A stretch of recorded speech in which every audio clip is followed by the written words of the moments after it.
I don't know. I'm partial to soccer because I'm passionate about it. I know when I was growing up, we didn't have strong, confident female role models. I followed my big brother around, who's 2 years older than me, and whether it was playing street hockey, tackle football, you name it, I was always on his heels, dying to get in the game. Say you're going in the wrong direction because it was halftime and we switched our direction, and I'd forgotten about that. And I was on this dead breakaway. You can get 5 coaches in the same room, and we all thought 5 different opinions on maybe how Kerry Taylor was as a player. I was a great player.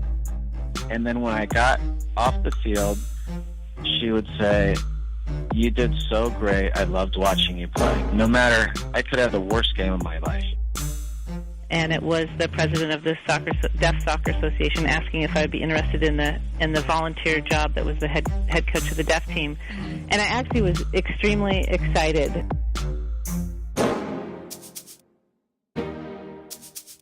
I'm Kerry Taylor, and this is Women Talking Football.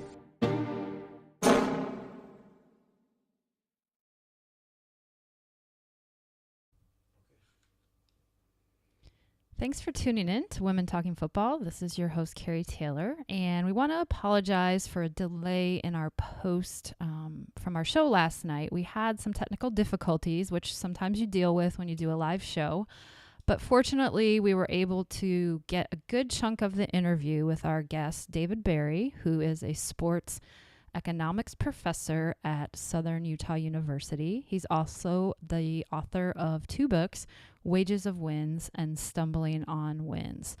And the interview will pick up with this question. I asked him about Carly Lloyd, Crystal Dunn, and Alex Morgan, who are 3 women's full national team players who have recently left the NWSL, which is the Women's Professional League, to go play overseas. But I would, wage a good guess it's probably more than their salary here. Well, the thing is, then the question has to be, well, then why are they able to do that, and what are you doing differently? Right. So I do not think it's the case a WNBA player should make what an NBA player makes. Clearly, the entire WNBA only generates, maybe $40 million in revenue. Right. So they're not going to pay out LeBron James salaries. Right. But if you look at the labor share that you mentioned, like that, yes, that can be different. Those numbers are what needs to be compared. And I think historically, what happens is you have to be willing to walk away. Mm-hmm. I think Billie Jean King laid out the model back in the 1970s when it came to tennis, where she said, "Look, you're going to pay us what we're worth, or we're just not going to play." Mm-hmm. And you have to be willing, and that's what happened also in baseball. Baseball changed the way they pay the players when the players said, "We are willing to stop playing if you don't pay us." Yeah. And that's what the women's hockey team did as well. They said, we're not going to the World Championships. And they went into the pool and they asked other, scab basically workers. And they said, no, we're not playing either. And so. Exactly. And that's how, and they changed. And suddenly, and this is what happens when you do that. Suddenly, the people who were saying before they did that, we have no money. There's no way we can pay you. I don't know where we get the money. Right. And suddenly you say, I'm not going to show up if you don't do it. They say, you know what? It turns out we have money. Oh, look, we found some money in the bank. That's right. Here you go. Yeah, exactly. That's what happens. That's how labor negotiations work. This is something I tell my students. This is a shock. I tell them, you may not know this, but sometimes people lie. Right. Well, so you should know that. And here's what I find the interesting thing. And, I don't know if there's any scientific studies done on this, but, it's said that women don't like to negotiate, or they feel that they're not strong negotiators. And, I'm thinking does that tie into, asking for higher salaries and things like that? Because, are they just happy to get something, when you get an increase of 200% but it's still not, market value, should you just say, okay, thank you, that's good? Or should you, do you push for more? Well, here's there people tell the story that there's gender differences in negotiation. I'm not sure that's necessarily true. I have seen stories studies that show that women are penalized whether they negotiate or not. Really? But that, I think, is women get penalized either way. Yeah. But okay. But to think about, if people want to argue that men are better at negotiating, I would point out that the athlete that is considered the toughest and strongest and most manly of all men are football players. Right. And football players are awful at negotiating. They get beat every single time. The history of NFL negotiating is that they always lose. The football players always cave. They never get anything. And it's not a function of gender. It's a function of the situation football players find themselves in. When an NFL player thinks about going on strike, the fact of the matter is their career is relatively short. Right. They're not going to play that long anyways. And also, you're asking people to go on strike so that some players can make a tremendous amount of money, but most players aren't going to have access to that. So the problem with the NFL is that the positions are all defined. Right. So a backup offensive lineman is never going to be Peyton Manning. Right. They're not going to be the quarterback. Yeah. So if you say to the backup offensive lineman, you should go on strike so that quarterback can make $35 million a year. Why would I want to do that? Yeah, there's not a lot of solidarity there. Yeah, and so the players just cave. They have no interest in striking on behalf of the star players. Right. And so they just cave. They just give in. And so when people tell a story, well, women don't negotiate as well as men. Well, football players don't negotiate well either. It's not a function of gender. It's a function of circumstance here. And you have to believe that when I do this, there's going to be a payoff to me. Right. And in some sports, it works better than others. One of the, baseball historically has a history of being very good at negotiating because the players stand together, and they stand together because every single Major League Baseball player believes that if they simply learned a little bit more or did something a little bit different, they would be a star. Right. And they all, because there's all these examples of players who they were never stars, and then suddenly they became stars. Right. David Ortiz became, a Hall of Fame player. He was with the Twins till he was like 26, 27. No one thought he was a Hall of Famer. Yeah. He was horrible. And then he goes to the Red Sox. They're like, where'd you learn how to do that? He's like, I have no idea. Yeah. Well, just came to him. He peaked. He was a late bloomer. Yes. And there's other players, where, and pitchers do that too. It's you'll have a pitcher who's, you look at their career like, well, he can't get anybody out. And then suddenly he's amazing. What happened? Yeah. And so when they negotiate, and you say, if you try to say to Major League Baseball players, I'm going to cap the salary of star players. Every player's like, that could be my salary. Right. I could be a star player. Yeah. I'm so close. Yeah. And so they will stay together. But NBA players are also bad at negotiating. Why? There's nothing you can't turn some player into LeBron James, no matter what you do. Yeah. They're not. And so they're not going to hold out for LeBron James. Why would they do that? Yeah. And so that's, so whether or not you can negotiate in sports really depends upon whether the rank and file believe it's in their interest. Mm-hmm. And so I think that's a big issue. And I think it's to some extent also there has to be some union leadership where people.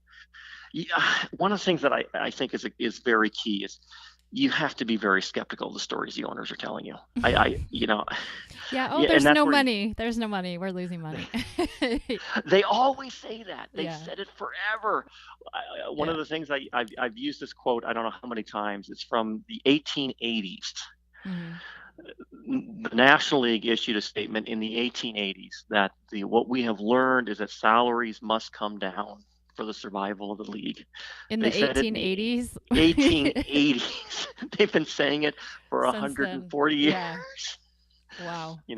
This is their story. It's what they tell. They from their perspective, if I tell this story and they tell it over and over again, it's worth millions if people will believe them. Right. Adam Silver, the NBA's commissioner, said in 2011 when they had their lockout, NBA teams are all losing money.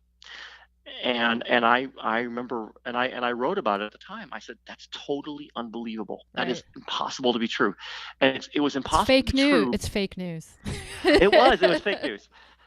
The reason why it was impossible is because they had signed a previous agreement 5 years earlier without any dispute, any lockout, any real discussion. The NBA walked willingly into the agreement, and the NBA claimed that as soon as they signed the agreement, they started losing money. And I said, how is that possible? Everything about your league is predictable. Right. You know what the revenues are going to be. You know what the costs are going to be. Why'd you sign the agreement? And then after they signed the 2011 agreement, which gave them a huge bonus, the NBA players took a huge pay cut. The NBA then, Adam Silver came back just within like 2 years and said, 2 years ago, he said, a significant number of NBA teams are still losing money. And you're like, are you ever going to stop saying this? Yeah. And then he says, well, the WNBA is disappointing. You just said the NBA is disappointing. It's been around for 70 years. Yeah. You're never going to be happy. So what you're saying is don't ever believe the owners when they talk about money. I think you should be very skeptical. Very skeptical. They have a huge incentive to lie to you. Yeah. Okay. That's good to know. I'm taking notes on that. Let's talk about the billions and billions of dollars that go into youth sport, and particularly, you could pick any sport. You could pick youth soccer, youth baseball. What are your thoughts on like the pay-to-play model for youth sport?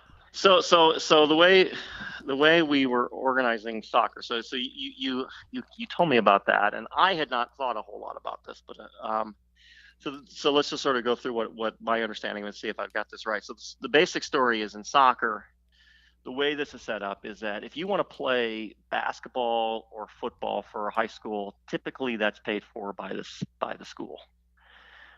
They'll provide you the equipment and the coaches and so they're not charging the kids for doing this. But if you want to play soccer, it's a very different story. Soccer makes a lot of the soccer is self-funded. Yeah, well, there's a couple of different nuances to that. So within, I coach high school, and actually the high school that we're in, all of the sports have to kind of generate their own money. And within youth soccer, if you want to play in a youth club, you basically like pay dues that cover your coaches and cover the fields and this and that. And so what ends up happening a little bit is that you price kids out of being able to participate because it's a kind of pay to play model. So yeah, if you come from, a different socioeconomic background, then, are your parents going to pay rent, or are they going to pay for you to play, youth soccer or youth baseball or, youth football? So it's kind of, it's a model that's like blown up, and there's thousands of youth sport clubs all across the nation, and in you name it, any sport, but it's kind of like this like ball that just continues to gain momentum, and it's almost like it's going to bust at some particular time. Well, if you think about your typical sort of the reputation of NBA players is that so many of them come from disadvantaged backgrounds, right? And so you would imagine that if you said to them, you're not going to get to play basketball unless your parents pay, then they probably wouldn't be playing basketball. Yeah. And so if you limit your talent pool, then that really prevents you from being very competitive. And so one of the things that we see is that among the men in soccer, we're not very competitive. Right. And so I think I think you could legitimately argue by having people pay in, and so you're excluding a big chunk of your talent base. Yeah. This is why you're not very competitive. And so, but I think this, I was thinking about this today. It strikes me that it sort of goes at sort of one of the cultures we have in terms of education in this country, in that the way we fund it is we fund it through property taxes primarily. And so education tends to be skewed that richer kids in richer neighborhoods get better schools and, poorer kids. So when I spent my high school, I was born in Detroit. But Wait a second. Yeah. You never told me that. Yeah, I was born in Detroit. I've lived in That's why you're a Lions fan. I'm from Flint. Yes. I was born in Flint. So are you also a Lions fan? I am a Lions fan, and a Pistons, and a Tigers. Oh, that's and so sad. Aren't you sad that you're a Lions fan? No, I love it. That's my hometown team. Oh, you should be filled with so much regret. I have lots of regret about being a Lions Yeah, fan. but it's the hometown team. I went to Wayne State for grad school, so I'm Detroit and Ann Arbor and all that. So Yeah, I'm a Lions fan. I'm not happy about it. I know an awful lot about them. right. I spend a lot of time thinking about them and a lot of time hoping, knowing that I'm never gonna have anything realized. Oh, never. They are just, We could be like the Cubs of football. You know, we yeah. wait and wait and You know, I wait. have a lot of hope. They got Quinn now as general manager, so I Yeah, have hope. I have hope that things will change. But I also know a lot about constructing football teams, and that it's largely guessing, yeah, and there's a lot of random elements in football. So it's yeah. like, Okay, so back to the property taxes that you were. okay, so Sorry, I got so us sidetracked. But a so fellow so so Michigander, I I went to love high it. school I went to high school in Nebraska.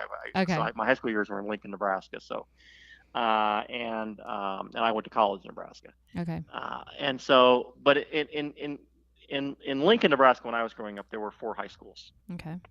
And so the downtown high school was funded by the tax dollars in that part of town, and that was Lincoln High, and that was not a very good high school. And then I grew up in the northeast side of town, so I went to Lincoln Northeast. That was a little better than Lincoln High, but it was a working class neighborhood.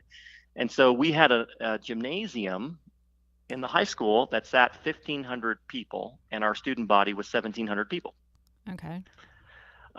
Then there were 2 high schools in the richer parts of town, Lincoln East and Lincoln Southeast. And when I was there, Lincoln Southeast had a gymnasium built for them that sat 5,000 students. 5,000. They only had a student body of 2,002, but they had a 5,000 seat gymnasium for everyone you could hope to bring. Right. And you're like, why do they get a 5,000 seat gym and we have a 1,500 seat gym? Well, your property taxes wouldn't fund a 5,000 seat. So this is the problem: is that the way we fund it is through property taxes. Right. And so then it comes, okay, so then you have this limited pool of money that you're funneling towards education, and then it comes to athletics, and that again is a limited pool of funds. So where are we going to funnel our money towards? Right. Well, we're going to do it to sports that most people like, basketball and football. And then it comes to, well, what about soccer? Well, I don't know that a lot of people like soccer, or we want to have we don't want to put our limited funds towards that. And so then you say, okay, I'm gonna pass this funding on to the parents. Right. And then now you're excluding a big chunk of people who aren't going to be able to do that. Yeah. And to me, that to me strikes me as a story that sort of makes. And I will point out, I was thinking about this today, and that's a story that seems to make sense to me. And as a man, since the thought came into my head, it must be true. Well, no, I mean, and typically you see that, or that's kind of the emphasis behind why Title IX was created, even for equal access to sport. So it's not just the footballs and the basketball, male college sports of the world getting all the money from the coffers. Yeah, and Title IX has been huge. Women do extremely well in the United States international competitions because we have Title IX. Yeah. So we have a system set up in place where we keep women playing sports all the way through college. And that therefore we have this pool of athletes that we can draw upon, and other countries don't do that to that extent. And that gives us a huge competitive edge. It's Title IX. I spent time in my sports econ textbook on that, because there's a tendency for economists to think that all problems get solved by markets. And so I'm old enough to remember that women and girls were excluded mostly from sports, and the story that people told is that girls don't like sports, right, and they won't play them.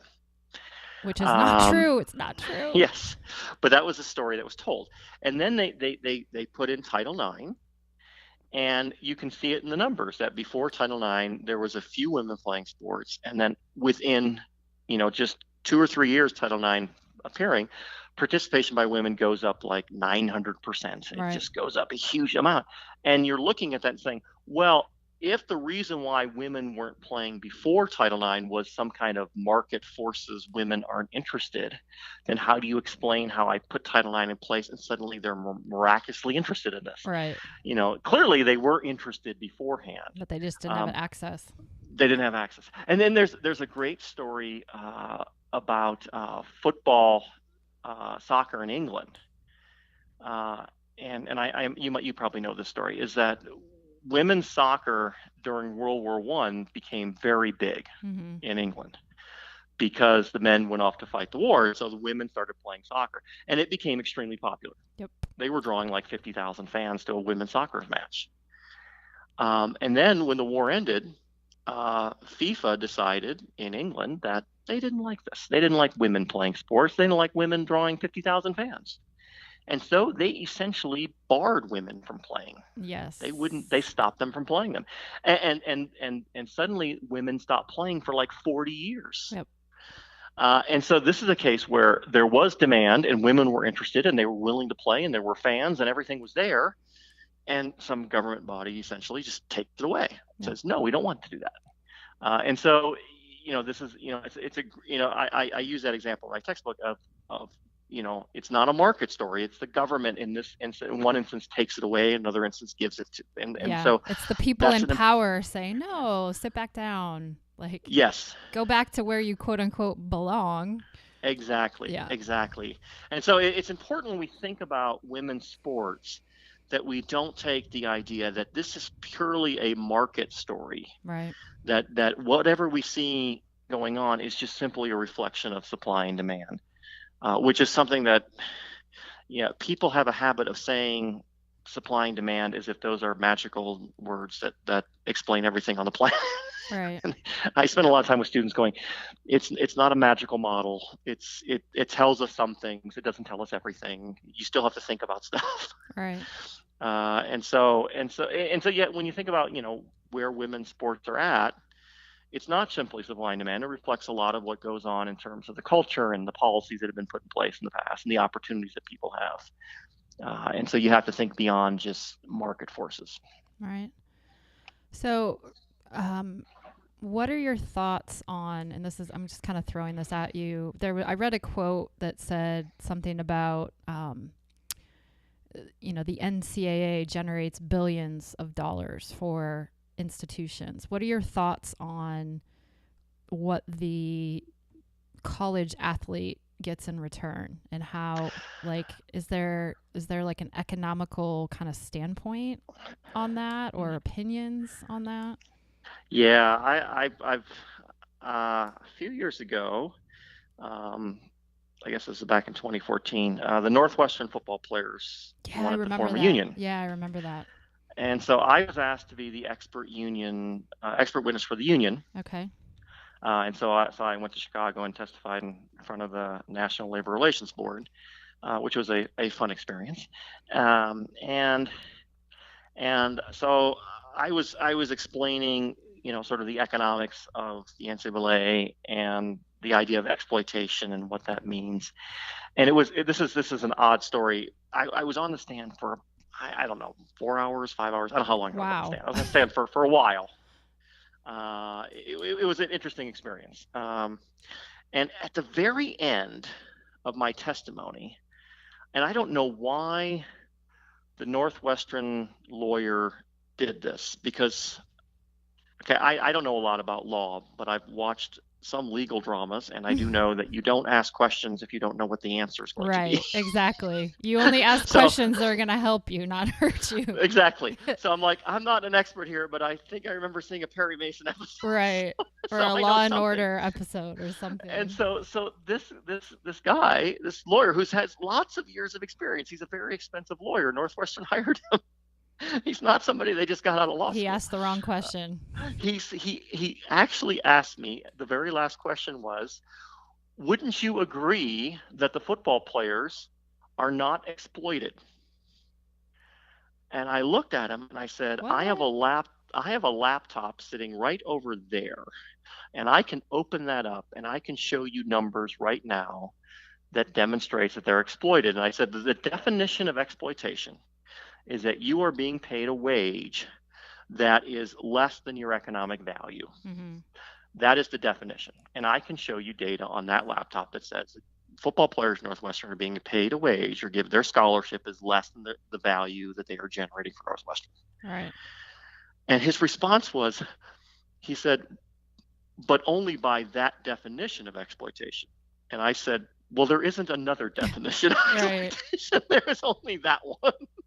And then he was, I have no further questions. I'm like, why are you asking this question? Oh, wow. It was just bizarre. But you can do this. You can show that and I've done this.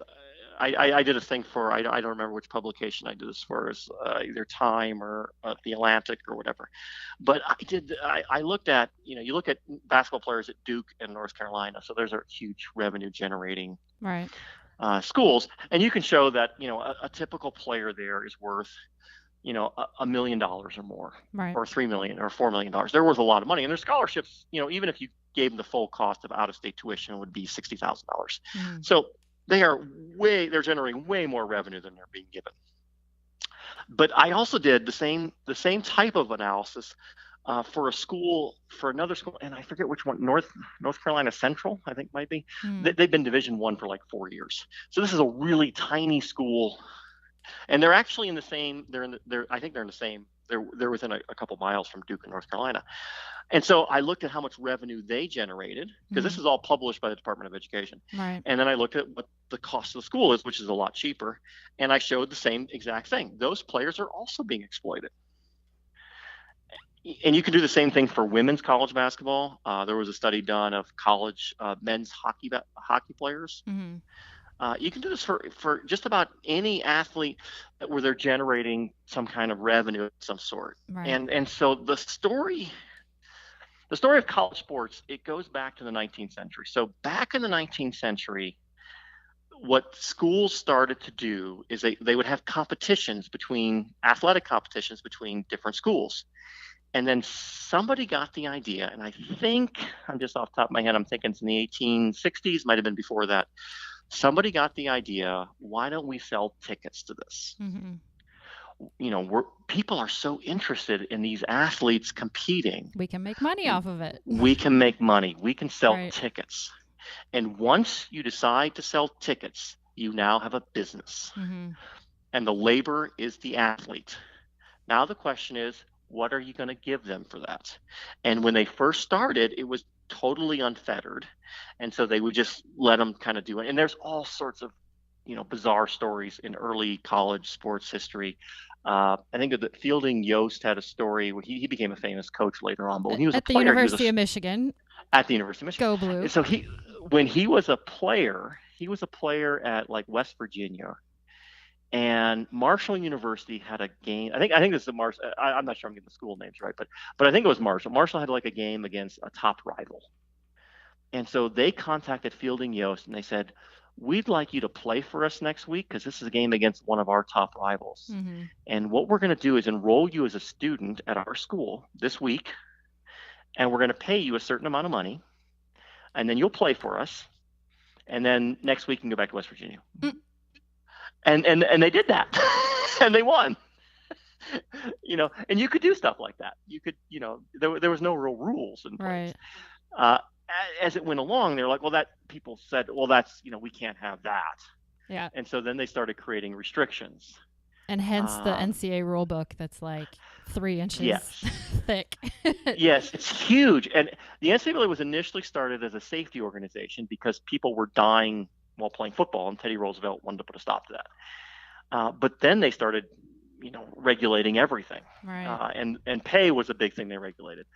And so they've been exploiting players now for well over a century. They've been doing this. It goes back a long way. And the money that gets generated, all those billions of dollars, it all gets funneled to other people. And so if you look at John Calipari, who coaches Kentucky, he gets paid a salary that is pretty comparable to what he'd make if he was with an NBA team. But Kentucky doesn't generate anywhere near the revenue of an NBA team. An NBA team generates 5 or 6 times the revenue of Kentucky. Right. So how can the coach get paid the same amount? It's because if he was in the NBA, they'd have to take that revenue and pay players with it.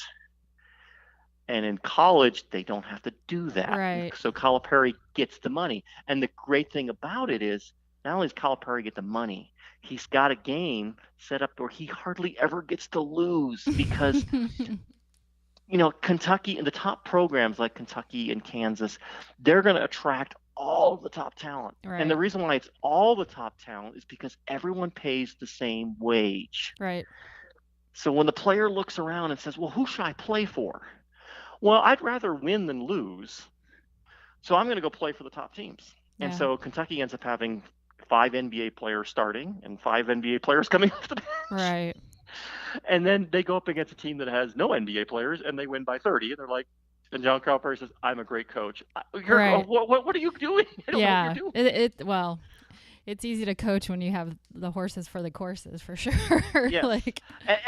And that pattern that we see is exactly the same pattern that we see in all college sports. The top teams attract the best talent, and it's always the same top teams over and over and over again. And it's true whether you look at women's volleyball or men's baseball or women's softball or whatever sport it is.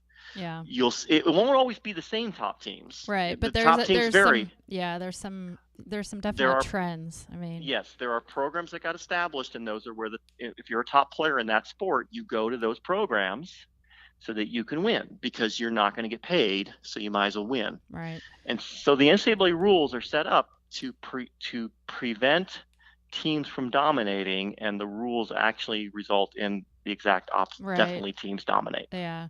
So do you ever foresee like another school such as, like Northwestern did? Do you ever see that maybe coming again in the future? Do you think that? Well, it's really hard to. Sports are a really hard thing to litigate. And this is what happened in the Northwestern case. So the Northwestern case, I was testifying in front of the Regional National Labor Relations Board, and the ruling from that group was that Northwestern players are definitely employees, and since they're employees, they have the right to form a union if they want. Mm-hmm. And that is exactly how the law reads. You can't argue Northwestern players are not employees. If you look at the definition of employee that is laid out in the law books, they fit exactly the definition of what an employee is. Mm-hmm. Well, that ruling then got kicked up to the national labor, the top, the one for not the regional, the national one. And the ruling there was this. There was 5 members on the board, and their ruling was, we are not going to rule. What? That was their ruling. They issued a statement saying, we're not saying you're wrong. We're not saying that they're not employees. But we're not going to rule. That's like pleading the fifth, basically. We are refusing to rule. We're going to plead the fifth. Yes. And their argument was, we don't want to disrupt the status quo of football. Oh, geez. And so this has been a recurring theme in sports litigation. Back in the 1920s, baseball had a challenge on antitrust grounds because there was a league called the Federal League, mm-hmm. and they had established this league in 1914 or 1915. And what Major League Baseball did, and this is totally illegal, is they went to the Federal League owners and they bought them out. Mm-hmm. They just paid them money to go away. Well, the Baltimore owner in that league got paid less than everybody else because Major League Baseball owner said, Baltimore is a crappy city and we don't think there should be a team there anyways, right, and I'm not giving you money. Yeah. Well, the Baltimore team sued. They said, this is clearly a violation of antitrust laws. Right. You cannot do this. So it goes to the Supreme Court, and the Supreme Court ends up ruling that baseball is not in violation of antitrust laws. What they did is not illegal because the federal antitrust laws don't apply because baseball is not interstate commerce. Huh. And people were like, well, what do you mean they're not interstate commerce? The New York Yankees are playing the Boston Red Sox. That's two teams from 2 different states. Yeah. And the Supreme Court said, yes, but the game takes place within a state. Oh, You're like, yeah, that would be defined of every transaction that is not interstate. What are we only gonna? We're only gonna have the federal government legislate transactions that are on the borderline. Right. So basically, yeah, it sounds as if litigation against sports is kind of not a. It doesn't work because when the courts rule, they rule as sports fans and not as lawyers, and so they make up a ruling and they say, well, at the end of the day, I want this outcome. I want my sports to stay the same as they've been. So therefore, what is the ruling I have to come up with that makes it stay the way I like it? Right. And subsequent after that antitrust ruling, this came up again and again in the Supreme Court, and the Supreme Court would actually rule. They would say, "You are so right that ruling from 1920 was ridiculous. That was totally bananas. We totally agree with you. However, it is the precedence." So we're gonna stand with it. Wow. I'm learning so much about sport history right now. I want to take your class. Do you have an online version? I love history, so I spend a lot of time talking about history. I think it's terribly fascinating stuff. I think you can understand so much about what's going on if you simply understand historically how you got to where you are. Yeah. And I think that helps. So what?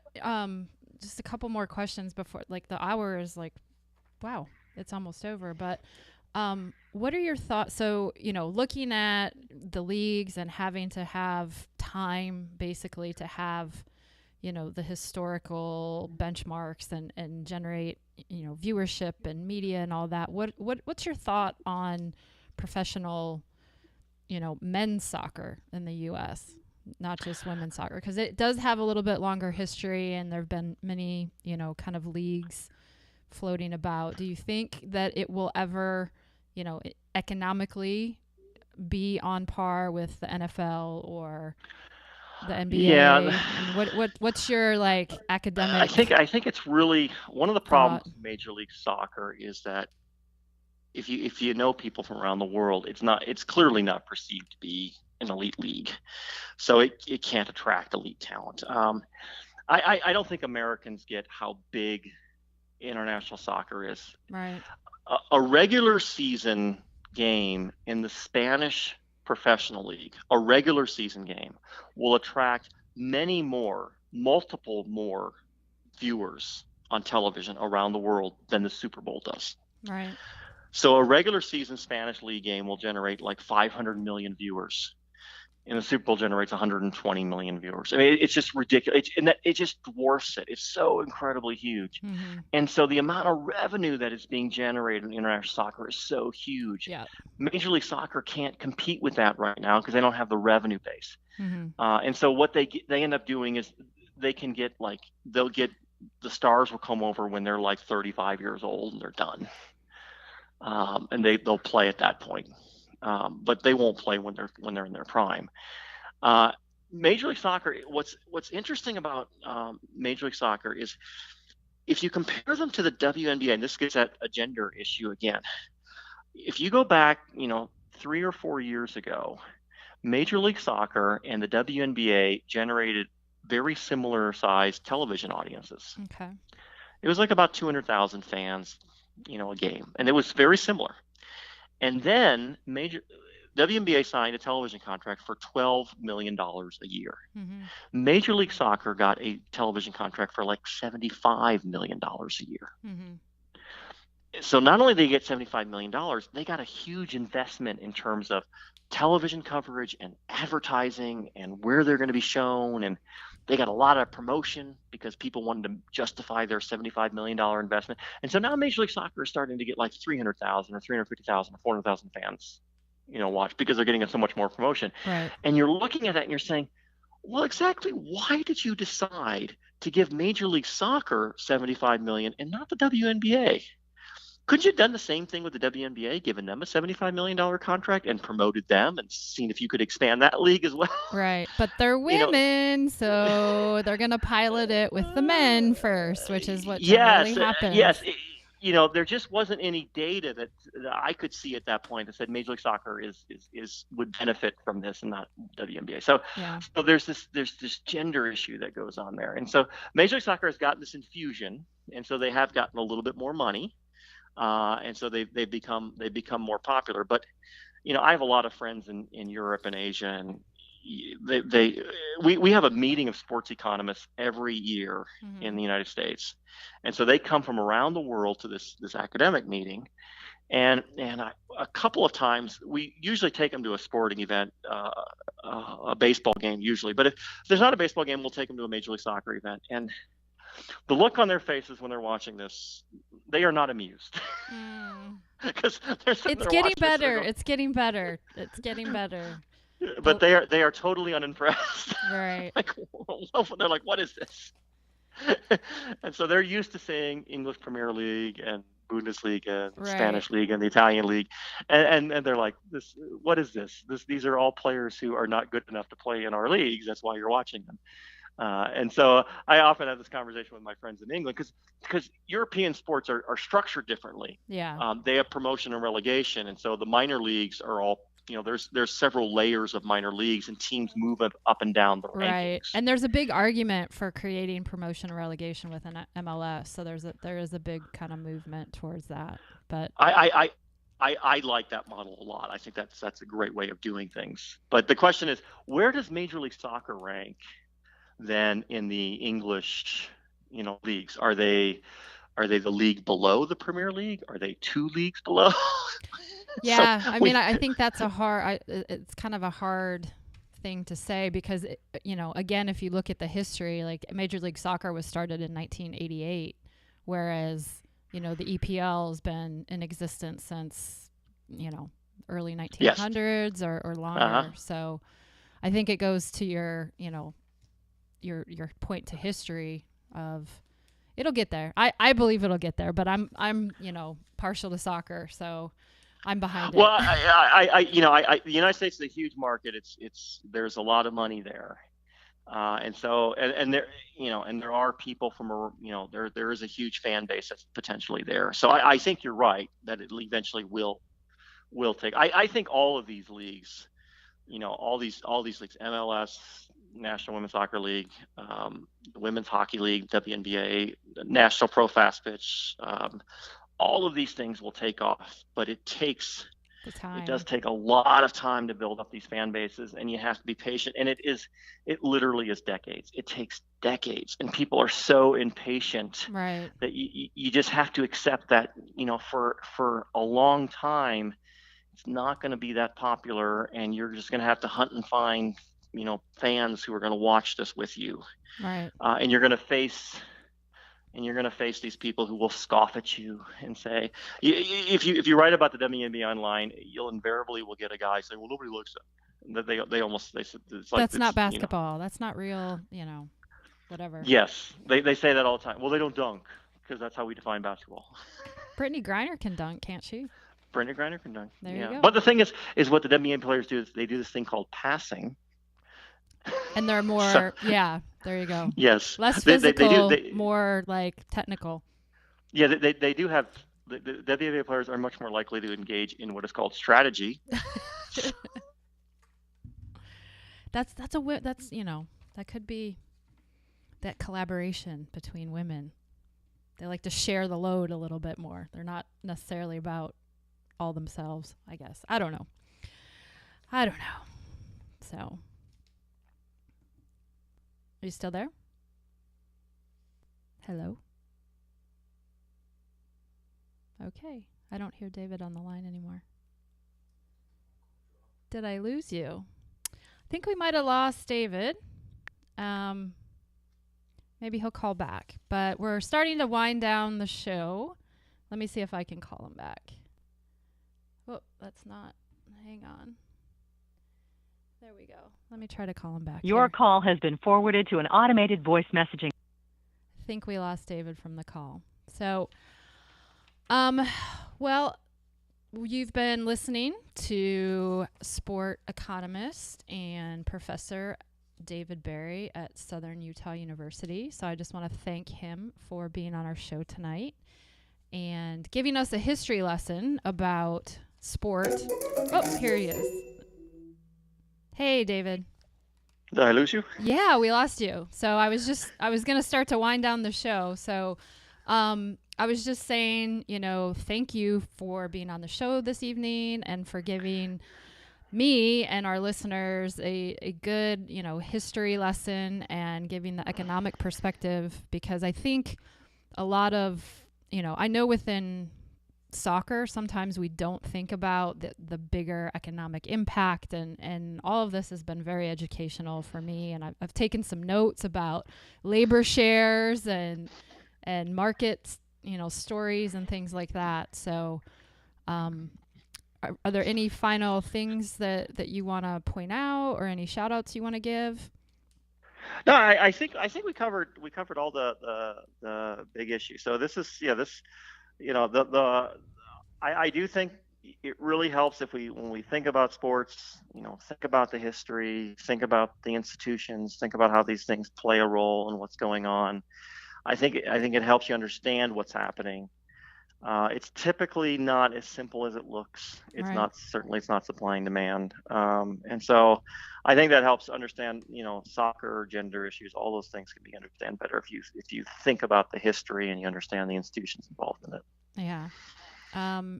So how do we find out more information about the Ladies League, and how would someone contact you?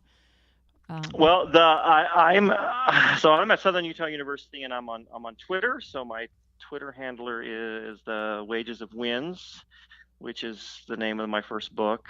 And the Ladies League, the website is ladiesleague.org. Okay. And so right now we're looking to revamp the website and do some things. So right now there's not really a lot going on there at the moment. Okay. We are very optimistic that in the next few months we will relaunch and come up with something we hope will be pretty amazing. We hope to find a lot more women who want to talk about sports, write about sports, give them a forum where they can do this without men coming around and shutting them down and telling them they can't talk about this. So we'd like to have an environment where women can say what they wish to say as they wish to say it. That's really kind of the point. I like that idea. So I'll have to check that out, and maybe I'll contribute a little bit. We would be very happy to have you contribute. That would be fantastic. We would like to get as many women involved in this as possible, and so that's what we're hoping to do is create this space, and so one of the big things about it is create a space where women get to talk, which means I won't be talking. I don't write for the Ladies League, or so men. It's where women get to talk, not where men get to. Men have lots of places where they can talk. Yes, they do. Yes, they do. So, well, I thank you for creating that space, and I'll let all my female friends who are coaches in multitudes of sports, I'll let them know that. Well, I should note that the women who are running the Ladies League, there's two women who are leading the charge. Molly Cosby and Lisa Murray are the two who are in charge of this. Again, I am the cheerleader of the charge, so I'm not really the creator of it. I'm sort of I sort of cheer them on. But Molly Cosby and Lisa Murray are the ones who are leading this effort. Okay. And so again, we're very optimistic that we're gonna create this space and we have high hopes for this. Awesome. Well, I will definitely check it out. And once again, thanks for being on tonight. I just want to give my own personal shout out. So always give a shout out to my hometown of Flint, Michigan. And I'm loving the fact you were born in Detroit. So big Michigan night tonight. You can find Women Talking Football on Facebook under Women Talking Football. And my Twitter is at WO Talk Football or at Carrie1v1. And that's CARRIE. And on my website, womentalkingfootball.com. So I just want to say a big thank you and shout out to Soccer Nation, who actually is part of our presenters of the show. And just want to thank everyone for tuning in. And David, let's definitely keep in touch. And I'm very happy that you were on this evening. So I had a great time. This was great. Awesome. Well, thanks. And we will chat very soon. All right. Okay. Have a great night. All right. Thank you. Okay. You too. Bye. All right. Bye. So this is Carrie Taylor, Women Talking Football. Thanks for tuning in. We will see you next Tuesday at 7 p.m. Pacific. Have a good evening, everyone.